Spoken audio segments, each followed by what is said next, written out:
On the morning of October 17th, 1346, mist lay heavy over the fields of northern England as two armies moved closer to a decisive confrontation.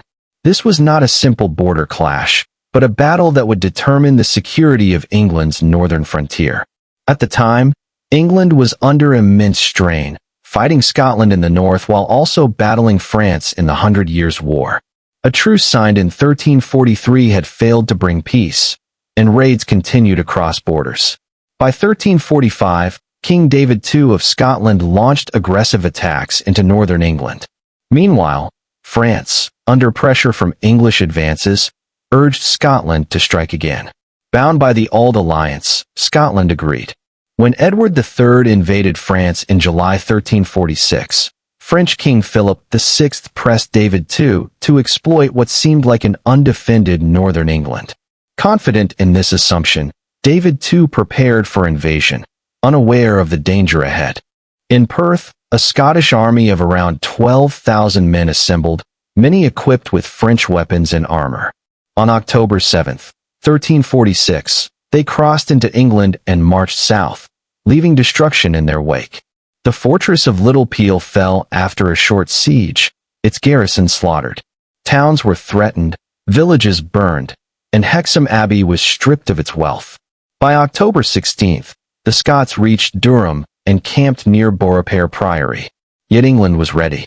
Forces from northern counties were quickly mobilized under the Archbishop of York, and around 7,000 men marched under Lord Ralph Neville.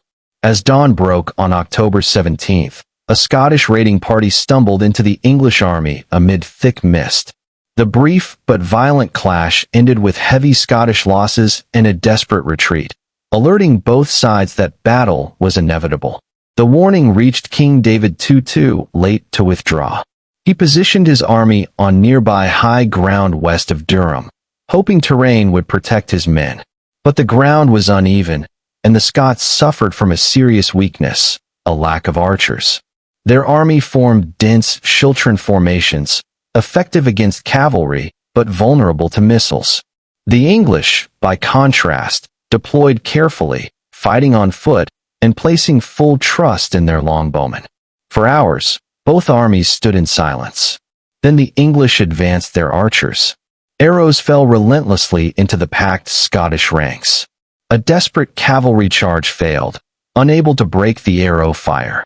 Forced forward under constant attack, Scottish infantry advanced, but their formations began to crumble under pressure. The Scottish left wing broke first, fleeing the field and spreading panic.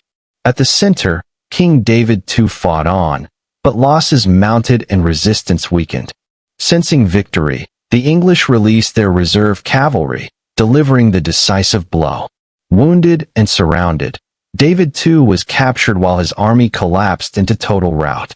English forces pursued the fleeing Scots well into the night. Around 3,000 Scots were killed, while English casualties remained low. More than 50 Scottish nobles were killed or captured, destroying Scotland's military leadership. David II would spend 11 years imprisoned in England, leaving his kingdom politically unstable. The victory at Neville's Cross secured northern England and demonstrated how strategy, preparation, and discipline can determine the fate of nations.